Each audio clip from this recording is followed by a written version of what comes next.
Estamos iniciando mais um Palavra de Deus para hoje.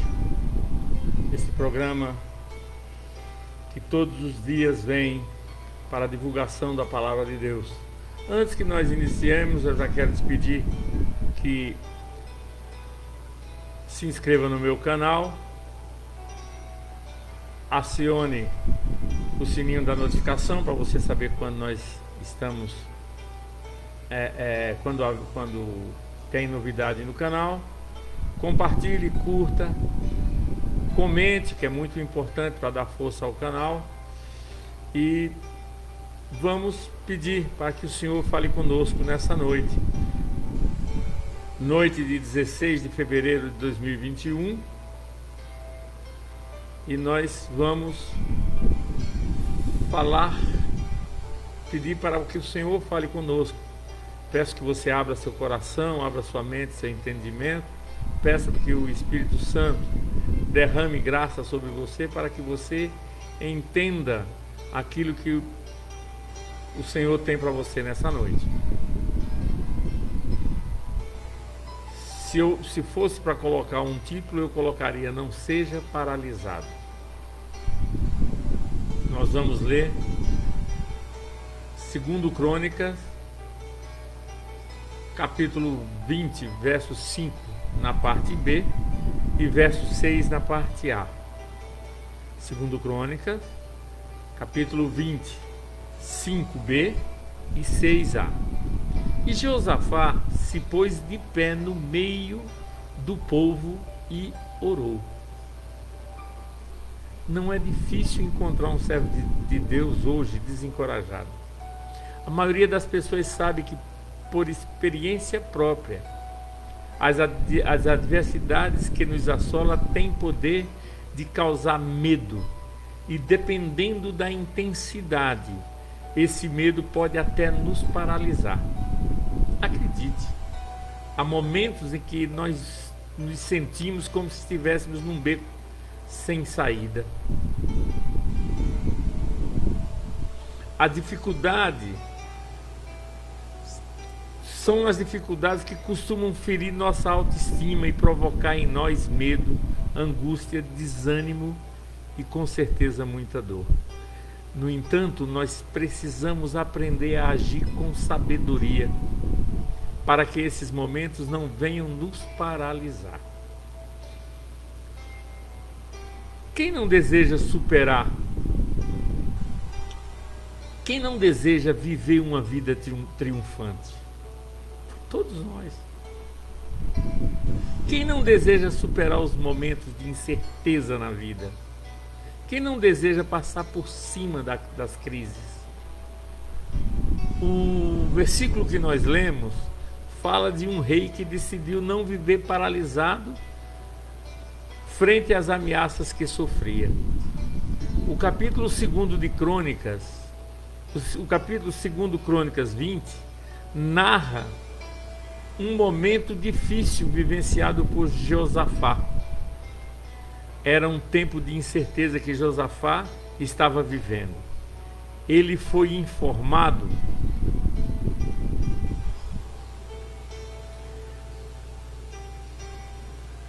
que um exército enorme estava seguindo na sua direção. Eram os moabitas, os amonitas e alguns dos meunitas, povos cruéis, que representavam uma ameaça para o reino de Judá. No entanto, Josafá resolveu agir com o auxílio de quem mais podia lhe auxiliar, o Senhor dos Exércitos. E a Bíblia nos relata que ele venceu a batalha. Essa vitória de Josafá foi uma prova da ação de Deus em favor do seu povo. Sendo assim, podemos extrair preciosas lições que nos possibilitarão vencer os nossos próprios momentos de adversidade com o auxílio do Senhor. Quais foram as ações que Josafá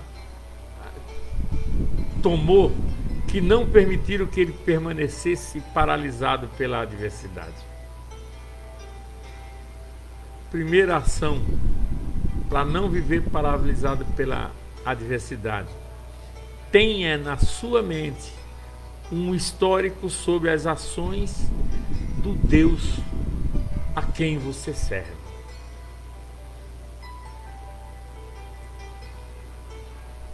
E orou o Senhor, Deus dos nossos e orou, Josafá orou: Senhor, Deus dos nossos antepassados, não és tu o Deus que estás nos céus? Tu governas sobre todos os reinos do mundo.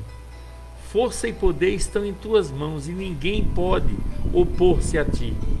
Não és tu o nosso Deus que expulsaste os habitantes dessa terra perante Israel, teu povo, e a deste para sempre aos descendentes do teu amigo Abraão?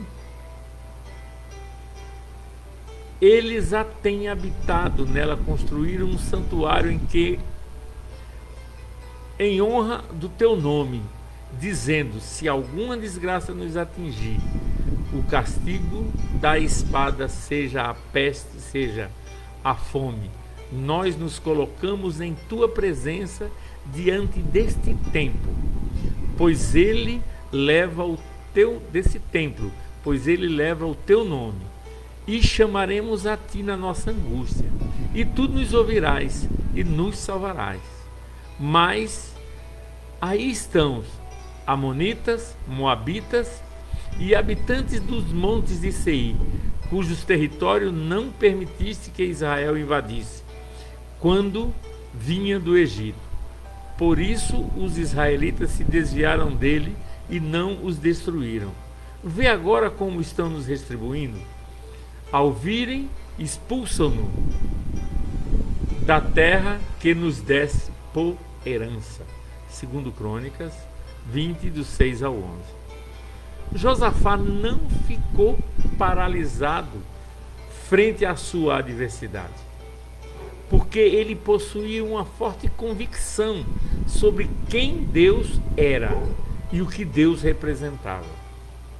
O que sabemos sobre Deus faz muita diferença no enfrentamento das batalhas do dia a dia. Quanto maiores forem as nossas experiências ao lado de Deus, quanto mais fatos conhecermos sobre as suas ações na história, maior será a nossa confiança nele e a nossa capacidade de reação diante das lutas da vida. Sabe por que muitas pessoas se desesperam e paralisam suas vidas na hora da adversidade? Porque lhes falta o conhecimento do Deus que afirmam servir. Josafá, na hora da adversidade, preferiu consultar ao Senhor que ele conhecia de forma profunda, ao invés de se entregar ao problema. O conteúdo da oração que ele fez revelou a compreensão que ele tinha do caráter de Deus. Deus soberano e poderoso, verso 6, protetor, verso 7, que ouve o clamor do seu povo, verso 9. Precisamos priorizar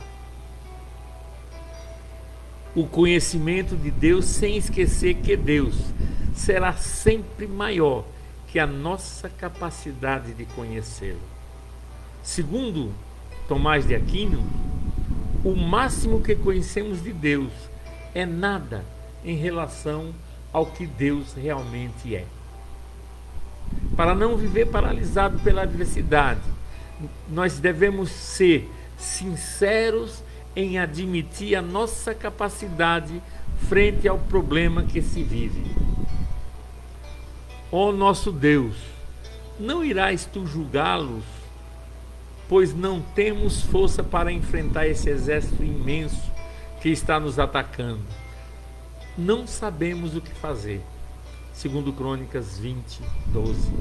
A oração de Josafá revelou a sua humildade e dependência de Deus.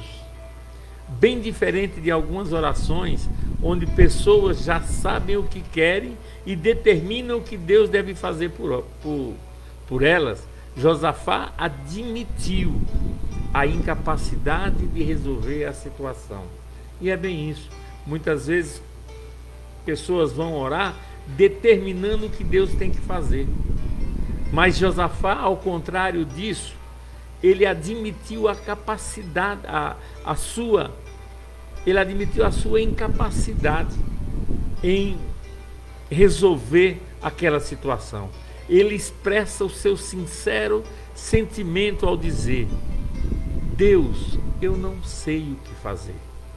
Não existe a obrigatoriedade de você saber o que fazer.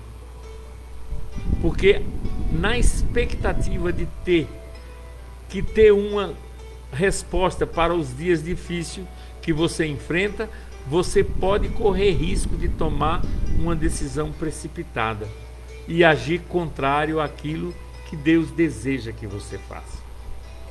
Não existe nenhum tipo de problema em dizer: Deus, eu não sei o que fazer.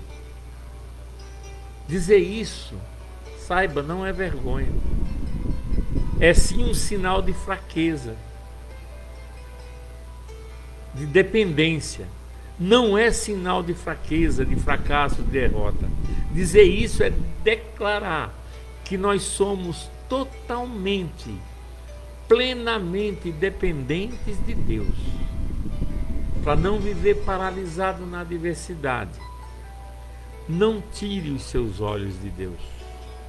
Não sabemos o que fazer, mas os nossos olhos se voltam para ti. Segundo Crônicas 20:12. Para onde você está olhando? Para Deus ou para o seu problema? Onde estão postos os teus olhos? Para onde você olhar, ou seja, fixar o seu olhar, é exatamente aquilo que você vai viver na sua vida.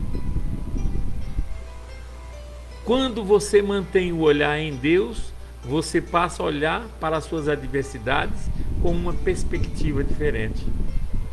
Você passa a enxergar o problema como Deus enxerga o problema.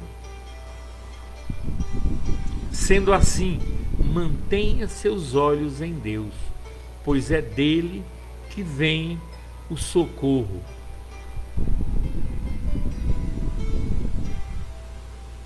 O salmista, num tempo de aflição, afirmou: levanto os meus olhos para os montes e pergunto, de onde vem o socorro? O meu socorro vem do Senhor, que fez os céus e a terra. Salmo 121, 1 e 2. Deus é o nosso refúgio e a nossa fortaleza, socorro sempre presente na adversidade. Salmo 46, 1. Por isso, meu irmão, quanto mais próximos de Deus, mais preparados estaremos para viver neste mundo de constantes turbulências. O povo de Deus sempre se destacou na história como um povo de fé e de oração. Josafá teve fé e orou, e Deus agiu de forma sobrenatural. Olhe a maneira como Deus trabalhou na vida de Josafá em resposta à sua oração. Então o Espírito do Senhor veio sobre Jaaziel, filho de Zacarias, neto de Benaia, bisneto de Jeiel e trineto de Matanias, levita e descendente de Asaf, no meio da assembleia. Ele disse: escutem, todos os que vivem em Judá e Jerusalém, e o rei Josafá, assim lhes diz o Senhor: não tenha medo, nem fique desanimado por causa desse exército enorme, pois a batalha não é vossa, a batalha é de Deus. Amanhã desçam contra eles e virão pela subida de Ziz, e vocês os encontrarão no fim do vale, em frente ao deserto de Jeruel. Vocês não precisarão lutar nessa batalha. Tomem suas posições, permaneçam firmes e vejam o livramento que o Senhor lhes dará. Ó Judá, ó Jerusalém, não tenha medo nem desanime. Saiam para enfrentá-los amanhã. O Senhor estará com vocês. Segundo Crônicas 20, do 15 ao 17. E eu lhe digo, meu irmão, e eu lhe digo, minha irmã, acredite, a sua luta é a luta de Deus. Josafá precisava crer apenas nisso. Josafá confiou totalmente na sua palavra. Josafá teve certeza da vitória por intermédio da palavra que Deus disse a ele. A batalha de Josafá passou a ser do Senhor. Pois acredite você, Deus está lutando por você. Deus está lutando pela sua causa. Deus está trabalhando pela sua vitória. Desde os tempos mais antigos ninguém ouviu, nenhum ouvido percebeu e nenhum olho viu outro Deus além de ti, que trabalha para aqueles que nele esperam. Isaías 64, verso 4. Nessa luta, saiba, meu irmão, nessa luta, saiba, minha irmã, não importa por qual adversidade você está passando, você não está sozinho. Deus é contigo. Não pare. Deus está no controle. Não desanime. Não fique paralisado. Ore e acredite que Deus irá pelejar por você. Você não precisa lutar. Coloque-se na posição. Atenda à palavra de Deus. Você não está sozinho, porque Deus está no controle. Que o grande amor de Deus, que a graça maravilhosa do nosso Senhor e Salvador Jesus Cristo, e que a doce comunhão consoladora do Espírito Santo esteja com você, hoje e sempre. Amanhã nós estaremos com mais um Palavra de Deus para hoje. Espero que você tenha recebido essa palavra e guardado no seu coração. Não fique paralisado. Coloque-se na posição. Deus é contigo. Não pare. O Senhor está no controle. Graça e paz. Até amanhã, se Deus quiser. Daí a poucos instantes estaremos no YouTube. Nos acompanhe, em nome de Jesus.